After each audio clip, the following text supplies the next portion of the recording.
오늘 우리는요, 사무엘하 23장을 보게 됩니다. 사무엘하가 24장까지 있어요. 이제 사무엘서가 끝을 향해서 가고 있습니다. 작년 1월부터 2025년 1월부터 보기 시작해서 1년 6개월 동안 봤는데요. 이제 끝을 향해서 가고 있습니다.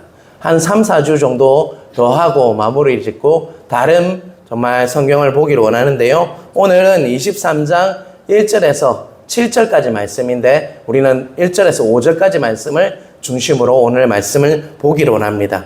자, 1절을 보면요. 앞부분에 보면 1절 띄워주시면요. 다윗의 마지막 말이다 라고 이야기를 하면서 시작을 하고 있습니다. 우리는 22장에 봤을 때 그 시편 18편과 함께 우리 또 시를 보았죠. 오늘 1절에서 7절까지 말씀도 다윗의 시입니다. 그런데요, 이것이 다윗의 마지막 말이다. 이 말은요, 다윗이 정말 말년에, 인생의 말년에 했던 말이라는 것이죠. 그리고 자신을 뭐라고 소개하고 있습니까? 이새의 아들 다윗이 말하며 라고 이야기하면서 이새의 아들이라고 소개하고 있어요. 자, 그는 자기 자신을 이스라엘의 왕이라고, 이스라엘의 위대한 왕이라고 소개하고 있잖아요. 뭐라고 이야기하고 있습니까? 그가 이새의 아들이다 라고 이야기를 하고 있어요. 자, 다윗 자신을 이새의 아들이라고 소개할 때는 어떤 말이냐면요, 자신을 낮추어서 말할 때 하는 말이 이새의 아들이라는 표현입니다. 그래서 정말 사울도 이새의 아들이라고 계속 불렀어요. 사울은 다윗에게 정말 처음에는 잘했지만 나중에는 어떻게 합니까? 힘들게 했던 자죠. 그런데 사울이 뭐라고 했냐면 이새의 아들이라 이야기를 했어요. 또 세바라는 사람이 기억나십니까? 세바. 그 다윗에게 반역했던 자도 다윗을 뭐라고 불렀냐면요, 이새의 아들이다 라고 이야기하고 있어요. 자, 여러분, 다윗이 지금 생을 마지막하는 그 순간에 자신은 뭐라고 부르고 있습니까? 이새의 아들이다. 이 말은요, 나는 아주 평범한 사람입니다 라고 고백하고 있는 거예요. 그런데 그 이후에 뭐라고 얘기하고 있냐면 높이 세워진 자라고 이야기하고 있어요. 자, 누가 높게 세워줬다는 말입니까? 하나님께서 자신이 아주 평범한 사람인데 하나님의 은혜로 높이 세워진 자가 바로 누구라고 얘기하고 있습니까? 자신이다. 오늘 내가 나될 수 있었던 것은 누구의 은혜라는 것입니까? 바로 하나님의 은혜다. 바울의 고백이라면 뭡니까 이게? 나의 나된 것은 누구의 은혜라는 것입니까? 바로 하나님의 은혜다라고 그는 고백하고 있다는 것입니다. 여러분들도 동일합니다. 우리가 이렇듯 정말 예배자로 세워진 것은요, 바로 하나님의 크신 은혜 안에서 이루어진 것임을 믿으시는 은혜가 있길 주님의 이름으로 축원합니다. 한순간도 이 마음을 잃으면 안 돼요. 우리가 정말 이 마음을 잃어버리면 다 잃어버린 거예요. 항상 나를 세워주신 분은 누구라고요? 바로 하나님이시다 라는 것을 꼭 기억하시는 은혜가 있길 간절히 바랍니다. 나의 나된 것은요, 바로 하나님의 은혜이심을 믿으시는 은혜가 있길 간절히 바랍니다. 2절 중요하니까요, 같이 읽겠습니다. 같이 읽겠습니다. 여호와의 영이 나를 통하여 말씀하심이여 그의 말씀이 내 혀에 있도다. 다윗은 이것을 통해서 무엇을 말하고 있는지 우리는 깨달아야 돼요. 다윗은 삶의 마지막 순간이라고 했잖아요. 그런데 이렇게 고백하고 있어요. 내가 뭐라고요? 하나님의 영이, 여호와의 영이 나를 통해서 말하고 있다. 그리고 또한 그의 말씀이 내 혀에 있다라고 이렇게 고백하고 있어요. 그러니까 하나님의 영이 항상 나를 통해서 말씀하신다는 거예요. 그리고 그래서 내 혀에 뭐가 있다는 것입니까? 하나님의 거룩한 말씀이 내 혀에 있다는 것입니다. 사랑하는 성도 여러분, 이번 한 주 여러분의 혀에는요, 어떤 말이 있었습니까? 여러분, 지금 월드컵 기간이잖아요. 손흥민이 정말 잘하고 이강인이 잘하고 혹시 이런 말이 있었습니까? 아니면 정말 또 어떻게 힘들다 보니까 남을 욕하면서 혹시 내 혀에 남을 욕하는 말이 내 위에 있지 않았습니까? 또한 세상에 대해서, 또한 자신의 신세에 대해서 한탄하는 말이 내 혀에 있지 않았습니까? 그런데 다윗은요, 말년에 고백합니다. 어떤 게 있었다고요? 하나님의 영이 나와 함께 말하심으로 인해서 내 혀에 뭐가 있었다라고 고백합니까? 하나님의 거룩한 말씀이 있었다라고 분명히 말씀하고 있어요. 여러분, 우리가 1년 6개월 동안 다윗을 바라보았어요. 다윗의 삶이 평탄하던가요? 그렇지 않죠. 우리보다 훨씬 더 고된 삶을 살았던 자가 다윗이었어요. 그런데 그 마지막 말년에 그 고백을 하고 있어요. 내 혀에는 뭐가 있었다고요? 하나님의 거룩한 말씀이 있다. 하나님의 영이 나를 통해서 하나님의 말씀을 말하게 했다라고 고백하고 있다는 것입니다. 저는 1절, 2절을 묵상하면서 이런 마음이 들었습니다. 우리 성도님들이, 저와 우리 성도님들이 정말 하나님의 그 평범한 사람이잖아요. 우리도 다윗처럼 평범한 사람이지만 하나님께서 우리를 높여주셔서 높게 하셨고, 또한 하나님이 나와 늘 친밀히 교제함으로 하나님의 영이 나를 통해서 말씀하심으로 내 입에, 내 혀에 뭐가 있었다는 것입니까? 하나님이 말씀이 있습니다 라고 고백하는 은혜가 여러분 각자에게 있으시길 주님의 이름으로 축원합니다.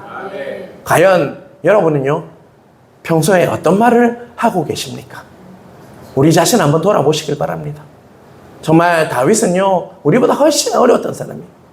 그리고 말년에 이렇게 고백해요.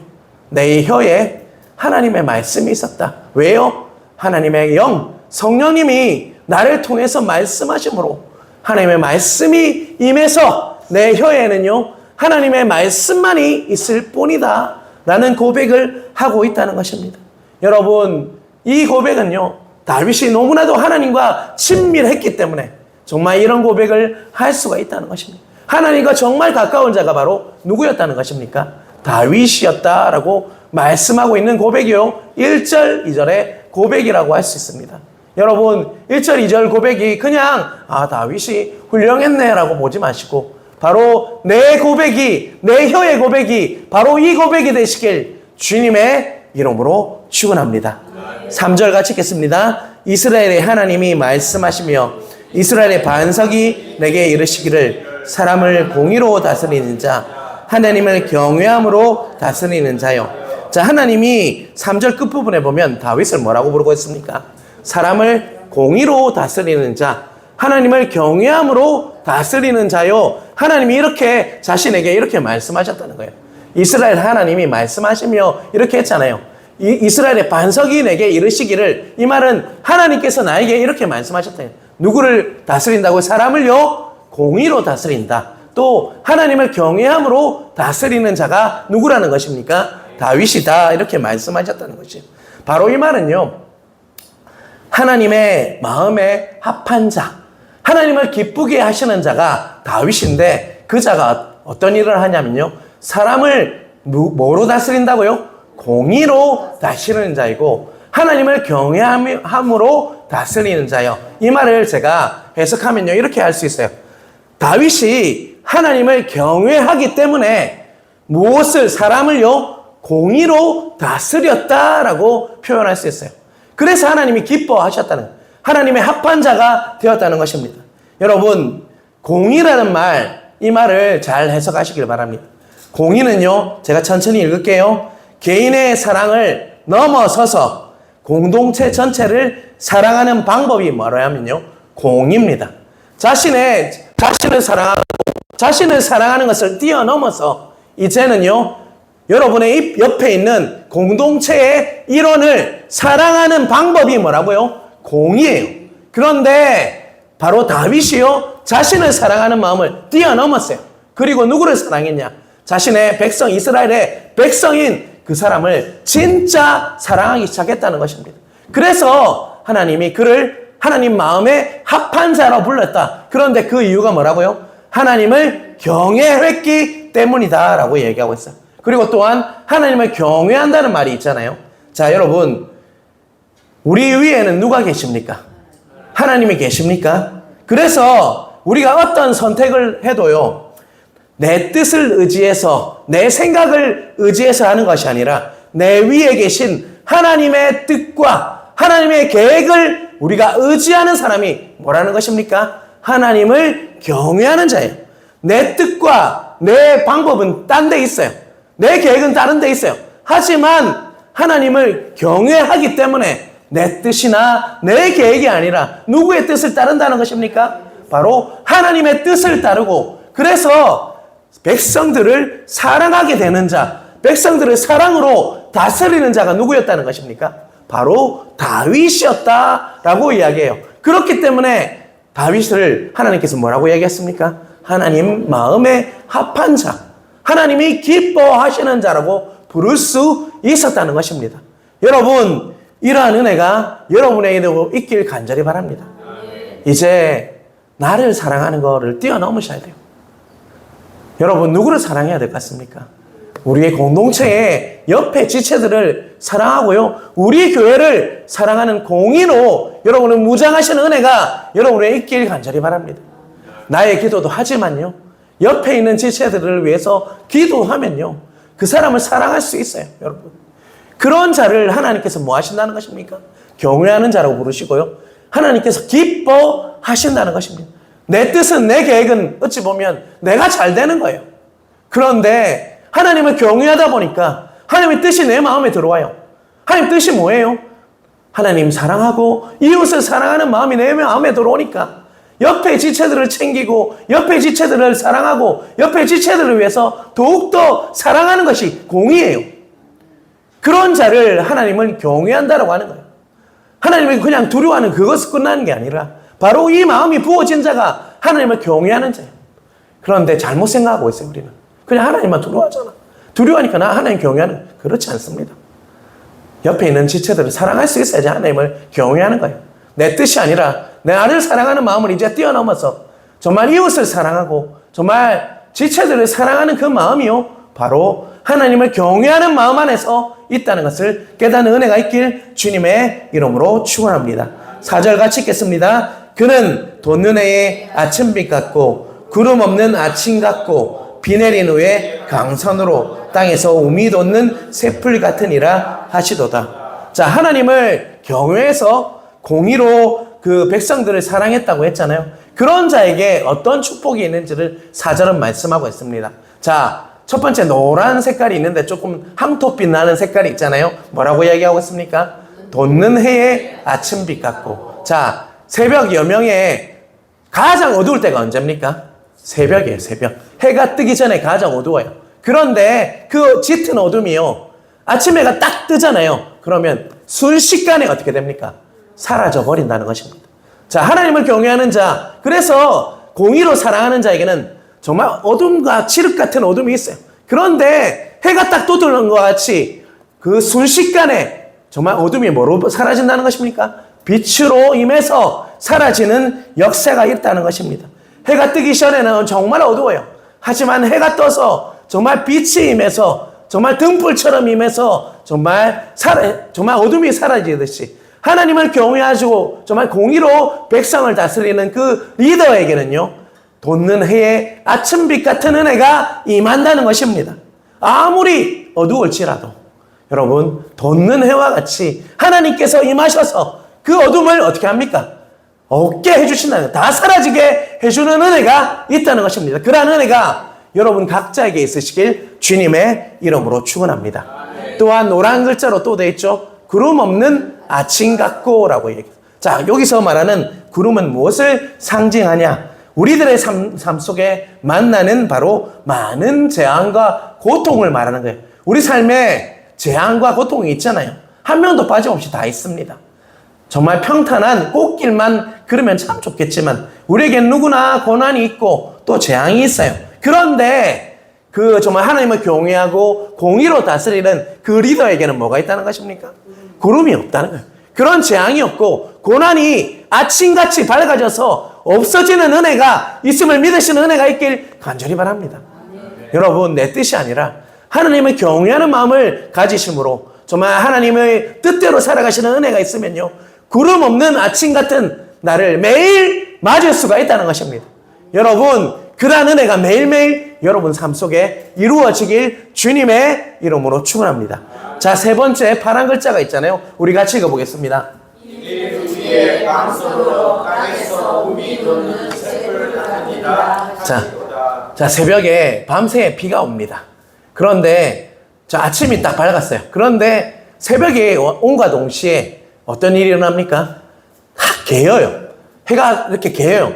그러면 나는 이런 날 참 좋아하는데 청도에도 이런 날이 참 많아서 난 참 좋아요. 자, 여러분, 그러면 햇빛이 딱 내리쬐잖아요. 그만큼 아름다운 아침이 없어요. 자, 이와 같이 비가 내린 후에 강선이 하나님의 햇빛이 딱 비추면 땅에서 어떤 일이 일어나는 줄 아십니까? 그 생명력이 어떻게 됩니까? 더 왕성해지죠. 정말 새싹이 더욱더 파릇파릇해지고 생명력이 넘쳐서 그 생명력이 왕성해진다는 것입니다.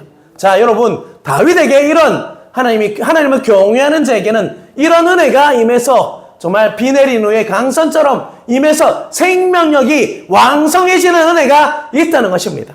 여러분, 우리 교회와 그리고 여러분 가정과 여러분 자녀 위에 이런 은혜가 임한다면 어떤 일이 일어나겠습니까? 다 회복되고 치유되고 정말 온전히 새롭게 되는 은혜가 우리에게 임한다는 것입니다. 바로 하나님을 경외해서 공의로 하나님을 정말 백성들을 다스리는 그런 리더에게 다윗과 같은 사람에게는 비 내린 후에 강선으로 땅에서 우미 돋는 새풀이 나는 그런 왕성한 생명이 임하는 것을 보게 하실 것이다 라고 약속하고 있다는 것입니다. 마찬가지로 우리 삶도 마찬가지입니다. 사전을 통해서 우리에게 약속하시죠. 하나님을 경외함으로 공의로 다스리는 사람들이 있다면요, 그 사람에게 어둠이 물러가고 또한 구름은 사라지고 또한 백성들은 비 온 후에 정말 햇빛 내려져서 정말 광선으로 정말 생명력이 다시 왕성해지는 그런 은혜가 정말 그런 자에게 부어진다라고 약속하고 있음을 믿으시는 은혜가 있길 주님의 이름으로 축원합니다.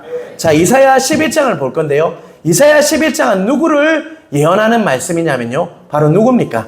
예수 그리스도가 오실 것을 예언하는 말씀이 이사야 11장입니다. 자, 1절 한번 같이 보겠습니다. 같이 읽겠습니다. 이새의 줄기에서 한 싹이 나며 그 뿌리에서 한 가지가 나서 결실할 것이요.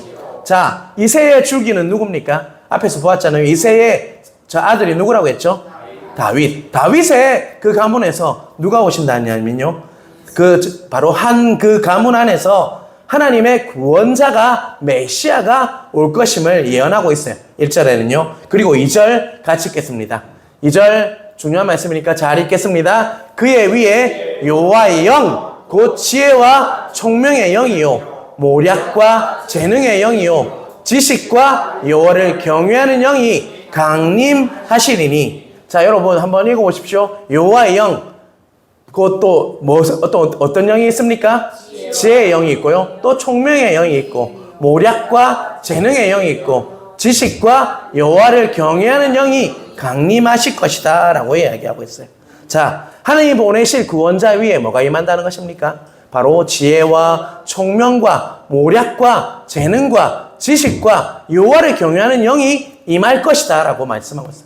그런데 저는 항상 아이들을 기도할 때, 내 자녀들을 위해서 기도할 때 이런 영이 우리 아이들에게 임하게 해달라고 기도합니다. 여러분들도 여러분의 자녀, 손자들을 그리고 손녀들을 위해서 꼭 기도하실 때 이 말씀처럼 기도하시길 바랍니다. 여호와의 영이 임해서 지혜와 총명의 영이 임하고 모략과 재능의 영이 임하고 지식과 여호와를 경외하는 영이 우리 자녀들에게 임하게 해주십시오라고 꼭 기도하시는 은혜가 있길 간절히 바랍니다. 그 영이 임하면요, 얼마나 복되겠습니까, 여러분? 우리 자녀들이 그렇게 된다면, 하나님을 경외하는 그런 자가 된다면요, 얼마나 복되겠습니까? 자, 3절입니다. 그런 자에게 어떤 은혜가 임하냐면요, 3절 같이 읽겠습니다. 그가 여호와를 경외함으로 즐거움을 삼을 것이며 그의 눈에 보이는 대로 심판하지 아니하며 그의 들리는 대로 판단하지 아니하며. 자, 그런 영이 임하니까 누구를 경외한다고요?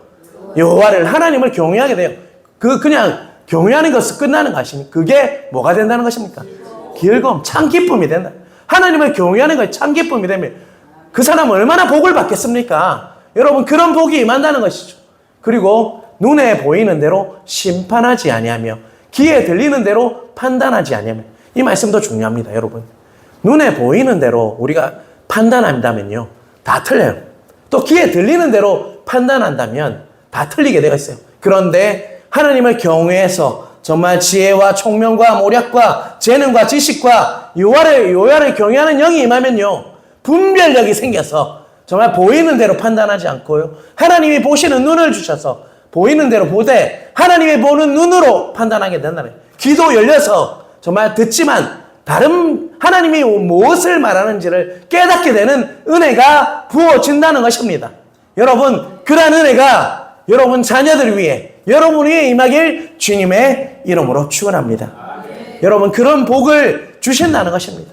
하나님을 경외하는 영이 임하면 그런 은혜가 정말 하나님을 경외하는 것 자체가 즐겁게 되고요, 정말 분별력을 허락하여 주셔서 눈이 열리고 귀가 열려서 하나님의 뜻을 하나님의 눈으로 보고요, 하나님의 귀로 듣고 하나님의 심장으로 활동하게 되어진다는 것입니다. 4절입니다. 같이 읽겠습니다. 띄워주세요. 공의로 가난한 자를 심판하며 정직으로 세상에 겸손한 자를 판단할 것이며 그의 입에 막대기로 세상을 치며 그의 입술의 기운으로 악인을 죽일 것이며. 자, 그래서 정말 그런 분별력이 있다 보니까 공의로 백성들을 사랑하는 마음이라고 했죠. 공동체를 사랑하는 마음이라고 했죠. 가난한 자를 심판하며 정직으로 세상에 겸손한 자를 판단할 것. 이 세상은 그래요. 유전, 유죄. 무전, 뭡니까? 무죄됩니다. 돈이 많으면 좋은 변호사를 사서 좋은 정말 심판을 받게 돼요. 하지만 하나님을 경외하는 자에게는 그게 아니라요, 정말 하나님께서 도와주셔서 하나님께서 심판하셔서 가난한 자에게도 복을 주시는 은혜가 있다는 것입니다. 왜냐하면 그의 입에 막대기로 세상을 친다고 했어요. 말씀으로 임하셔서 그 막대기처럼 세상을 칩니다. 그의 입술의 기운으로 악인을 죽이는 것이 바로 하나님이시기 때문에 옳게 판단하게 하신다는 것입니다. 그러한 역사가 정말 임한다는 것이죠. 자, 5절도 같이 보겠습니다. 공의로 그의 허리띠를 삼으며 성실로 그의 몸에 띠를 삼으리라. 이 말씀은 얼마나 복된 말씀입니까? 하나님의 그 사랑으로 그의 허리띠를 삼으며 성실로 그의 몸에 띠를 삼으리라. 칭칭 공의와 성실로 우리 몸을 감싸 주시는 은혜가 임할 것임을 말씀하고 있다는 것입니다.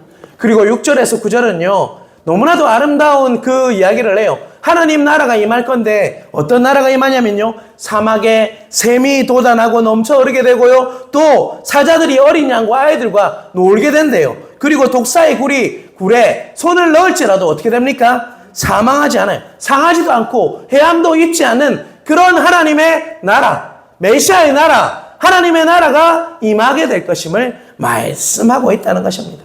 자, 여러분, 왜 제가 이사야 11장의 말씀, 하나님 나라가 어떻게 임하는지, 메시아가 오면, 예수 그리스도가 오면 어떤 나라가 될 것인지를 말씀드렸냐? 바로 다윗의 이 짧은 시가 정말 이 선지자 이사야의 말씀을 압축하고 있다는 것입니다. 여러분, 다윗 같은 그런 은혜가 임한다는 것입니다. 여러분, 우리는 다윗의 자손인 누구를 믿고 있습니까?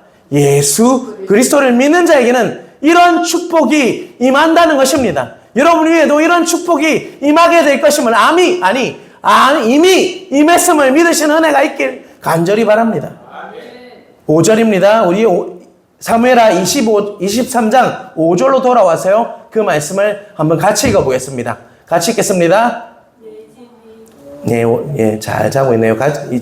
사무엘하 23장 5절 같이 읽겠습니다. 내 집이 하나님 앞에 이같이 아니하냐. 하나님이 나와 더불어 영원한 언약을 세우사 만사에 구비하고 견고하게 하셨으니 나의 모든 구원과 나의 모든 소원을 어찌 이루지 아니하시랴. 자, 5절에 다윗은 뭐라고 고백합니까? 노란 글자로 내 집이 하나님 앞에 이같이 아니하냐. 자, 다윗이 이렇게 고백하고 있어요. 우리 집이, 우리 가정이 하나님 앞에서 이와 같다. 1절에서 4절까지 우리가 이야기했잖아요. 하나님 앞에서 우리 가정이 그렇게 지금 되고 있다라고 고백하고 있어요. 하나님, 당신을 경외함으로 사람들을 공의로 섬기려고 노력했습니다. 그렇게 살려고 노력했던 저에게 하나님께서 높여주셨고 복을 주셔서 우리 가정이 바로 이와 같이 되었습니다. 라고 다윗은 고백하고 있다는 것입니다. 자, 여러분, 이 고백이 얼마나 정말 뿌듯한 고백이에요. 내가 하나님께서 정말 하나님을 경외하게 하셔서 나에게 백성을 공의를 다스리게 하니까 내가 정말 복을 받아서 우리 가정이 하나님 앞에서 이와 같이 되었습니다. 라고 다윗은 고백하고 있다는 것입니다. 그러다 보니까 그 가정에 어떤 일이 일어났냐? 영원한 언약을 세우사 만사에 구비하고 견고하게 하셨으니 나의 모든 구원과 나의 모든 소원을 어찌 이루지 아니하시냐. 그러다 보니까 하나님의 나라에 그 가정에 자신의 가정이요 뭐가 세워졌다는 것입니까? 하나님의 언약, 말씀이 세워지기 시작한 거예요. 하나님의 약속이 가득 찬 거예요. 그래서 만사의 모든 위에 준비되기 시작하는 거예요.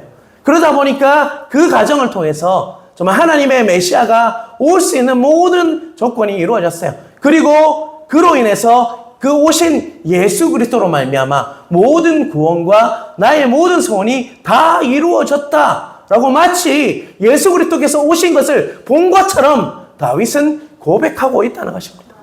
여러분, 저는 솔직히 말해서 22장, 23장 연구하는 게 너무 힘들어요. 스토리가 있어가지고 지금 사무엘 상하까지는 정말 스토리가 있어서 이렇게 묵상을 하고 이러면 참 잘 풀리는데요. 22편부터 지금 22장부터 23장 말씀은 참 어려워요. 그런데 이 말씀을 보니까 다윗이 얼마나 하나님과 깊이 교제했는 사람인지를 알게 돼요. 그는요, 예수 그리스도를 본 사람입니까? 보지 않았잖아요. 솔직히 보지 않았어요. 실질적으로는 보지 않았어요. 그런데 그가 기도할 때 예수 그리스도를 만난 사람인 것 같아요. 깊은 기도 속에서 오실 메시아, 우리 주님을 그는 경험한 사람인 것 같아요. 그래서 그는 깊이 기도하면서 주님을 만났어요. 그러다 보니까 무엇을 보게 됐냐? 하나님 나라가 어떻게 임할지를 보게 됐고, 주님이 구원을 책임질 뿐 우리의 모든 소원을 이룰 뿐이라는 것을 알게 된 거예요. 자, 여러분, 이것을 깨달을 때 얼마나 감동이 되었는지 몰라요. 여러분, 하나님의 친밀한 자에게는 이런 은혜가 임한다는 것입니다. 여러분, 기도하실 때 다윗처럼 하나님과 친밀해져서 하나님과 가까이 되어서 남들이 깨닫지 못하는 하나님의 비밀을, 신비를 깨닫는 은혜가 있길 주님의 이름으로 축원합니다. 영원한 언약을 세우셨다. 만사에 견고하게 하셔서 우리 가정을 통해서 하나님의 구원이 이루어질 것이다. 이거는요, 하나님과 너무 친밀한 자가 고백할 수 있는 고백이에요. 오늘 설교 제목이 뭡니까? 하나님과 친밀한 자 다윗이래요. 자, 여러분, 다윗이 물론 실수도 했지만요, 그 실수가 끝이 아니었어요. 그는 하나님 앞에서 회개했고요, 또 하나님과 더 깊어졌어요. 다시 회복되었어요. 그러면서 인생의 말년에 얼마나 많은 것을 보았는지 몰라요. 자, 여러분, 우리의 신앙도 이뤄야 돼요. 가면 갈수록 신앙이 옅어지는 것이 아니라 정말 자꾸 신앙이 점점 더 나빠지는 것이 아니라 다윗처럼 실수는 하지만 연약했지만 가면 갈수록 하나님을 더 깊이 친밀해져서 하나님을 만나고 하나님이 무슨 뜻을 가지고 있는지, 우리 교회를 향한 계획이 뭔지, 우리 가정을 위한 계획이 뭔지를 더 깊이 깨달아서 친밀해지는 역사가 여러분의 있길 주님의 이름으로 축원합니다. 그러면요, 우리 자녀들이 잘 되지 말라고 해도 잘 될 것 같아요, 여러분. 저는 그런 생각을 합니다. 여러분이 얼마나 하나님과 깊이 교제하는 자가 우리 자녀들을 결정해요. 우리 가정을 결정합니다. 우리 교회를 결정합니다. 여러분, 하나님과 더 친밀해지시는 은혜가 여러분의 있길 주님의 이름으로 축원합니다. 제가 한 강연을 들었는데요, 샌프란시스코에 보면 실리콘밸리라는 데가 있어요. 혹시 들어보셨어요? 실리콘밸리라는 그 이야기를 들어보신 적 있죠? 그 실리콘밸리라는 도시에는요, 정말 인류의 가장 뛰어난 사람들이 다 모여. 지금 제일 뜨는 그 회사가 구글이에요. 구글의 본사와 애플, 여러분 들어보셨죠? 우리가 뭐 아이폰이라고 하는 그 회사를, 또 아이패드라고 하는 그것을 만드는 곳이 애플이에요. 그 애플의 본사도요, 실리콘밸리에 있어요. 실리콘밸리 쪽에는요, 항상 어떤 일이 일어나고 있냐면요, 많은 회사들이 있습니다. 그런데 정말 한참 떴다가 사라지는 기업도 있고요, 또 계속적으로 잘 되는 기업이 이렇게 공존하면서 그 실리콘밸리에 있어요. 자, 그런데 수많은 기업들 중에요, 정말 계속해서 성장하는 기업이 있고요, 또 퇴색해서 쇠퇴해져서 사라지는 기업이 있는데, 무엇이 정말 그것을 결정하는지에 대해서 저는 그 영상을 보면서 깨달았어요. 바로 그 회사에 리더가 있잖아요. 다윗 같은 리더가 있을 때 그 정말 번성하고 잘 되는, 계속적으로 잘 되는 기업의 특징이 뭐냐면요, 그 리더가요, 항상 스틸 정말 뭐냐면요, 스틸 헝그리. 여러분 히딩크 감독 아시죠? 2002년에 8강을 이루고 나서 뭐라고 고백했습니까? I'm still hungry라고 했어요. 이게 무슨 말이냐? 아직도 뭐 하다는 겁니까? 배고프다. 나는 여전히 배고프다 하는 리더가 있는 회사는요, 그 회사는 그렇답니다. 그 정말 연구실에 틀어박혀가지고요, 밤이 새도록 계속 연구하고 작은 컴퓨터 하나 들고 끝까지 퇴근 안 하는 그 회사, 여전히 정말 배고픈 그 리더가 있는 회사는요, 정말 잘 되게 되어 있대요. 그런데 스틸 헝거리가 아니라 이제 됐다라고 여기면서 정말 그때부터 정말 만족해버리는 그 기업은요, 퇴보하게 되어 있다는 것입니다.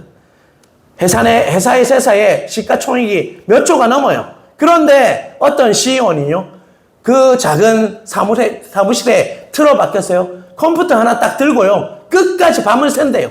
여전히 뭐 하기 때문입니까? 배가 고픈 거예요. 그런 회사는요, 잘 되게 되어 있답니다. 그런데 어느 순간 이제 됐다, 이제 충분히 했다라고 만족하는 그 사람에게는요, 바로 그 회사가 퇴보하고 망하게 되어 있다는 것입니다. 이 정도 했으면 됐지, 이렇게 돈과 명성과 권력에 취해버리면요, 어떻게 되느냐? 그때부터 그 기업은 퇴보하게 되어 있다는 것입니다. 실리콘밸리에 하나의 징크스가 있대요. 잘 되는 기업이 있잖아요. 그 징크스가 뭐냐면요, 바로 사옥을요, 아주 화려하게 아름답게 짓는 그 정말 기업은요, 망하게 되어 있다는 것입니다. 왜 그렇습니까? 여전히 배고픈 게 아니라 만족해버린다는 것입니다. 사랑하는 성도 여러분, 여러분은 여전히 배고프십니까?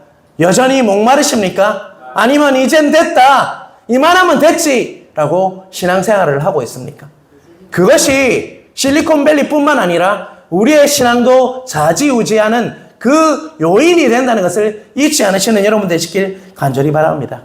이 정도면 됐지, 내가 충분히 했잖아, 만족하지 마시고요, 여전히 나는 배고픕니다. 여전히 목마릅니다. 하나님 도와주십시오. 하나님의 영을 더 풍성히 부어주십시오. 이런 자에게는요, 정말 더욱더 정말 계속적으로 잘 되는 은혜가 있다는 것을 깨닫는 은혜가 있길 간절히 바랍니다. 여전히 하나님의 지혜에, 하나님의 그 정말 도우심에 목마르고 정말 배고픈 자에게는요, 하나님이 긍휼히 여기셔서 부어주시는 은혜가, 임함을 깨닫는 은혜가 있길 간절히 바랍니다. 여러분 꼭 깨닫시길 바랍니다. 다윗만 이새의 아들이 아니라요, 우리도 평범한 사람이었어요. 그런데 하나님께서 회복시키시고 우리를 높여주셨어요. 내가 특별해서 여러분을 부르신 거 아니에요. 착각하지 마십시오. 여러분 다 평범한 이새의 아들입니다. 그렇지만 누가 높여주셨다고요? 하나님이 우리를 높여주셨음을 믿으시는 은혜가 있길 간절히 바랍니다. 그런 자의 고백은요, 아직도 배고프다예요. 아직도 목마르다입니다. 그런 자에게는요, 하나님께서 계속적으로 은혜를 주시고, 정말 아침에 해가 뜨듯이 어둠을 쫓아내 주시고, 새벽에 정말 동터서 해가 우리를 정말 밝혀주듯이, 그리고 비온 후에 강선이 내리쬐셔 정말 생명력이 왕성해지듯 그런 은혜를 우리에게 부어주심을 믿으시는 은혜가 있길 주님의 이름으로 축원합니다. 여러분, 저와 여러분이 그런 은혜를 풍성히 누리시길 주님의 이름으로 축원합니다. 여러분, 배고파야 합니다. 목말라야 합니다. 주님 앞에서 늘 배고픕니다. 목마릅니다. 풍성히 먹여주십시오. 풍성히 마시게 해주십시오. 성령님을 구하시는 은혜가 여러분의 있길 주님의 이름으로 축원합니다. 그러할 때요, 하나님께서 여러분과 함께 하실 것입니다.